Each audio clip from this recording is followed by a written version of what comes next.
Isinagawa ngayong ikadalawa ng Abril taong kasalukuyan sa PNP National Headquarters sa Camp Brigadier General Rafael T. Crame ang tradisyonal na pabasa bilang bahagi ng paggunita ng Semana Santa ng hanay ng pulisya.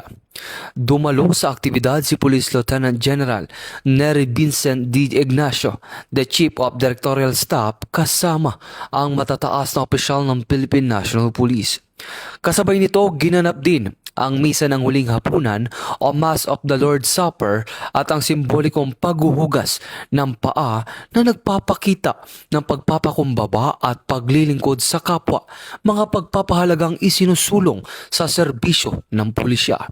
Layunin ng aktibidad na palakasin ang pananampalataya, pagkakaisa at moral na pundasyon ng mga tauhan sa gitna ng kanilang tungkulin sa pagpapanatili ng kaayusan at seguridad. Mahalaga ang mga ganitong gawain upang mapanatili ang espiritual na katatagan at dedikasyon ng bawat pulis sa kanilang sinumpaang tungkulin. Ito ang bagong PNP para sa bagong Pilipinas, serbisyong mabilis, tapat at nararamdaman.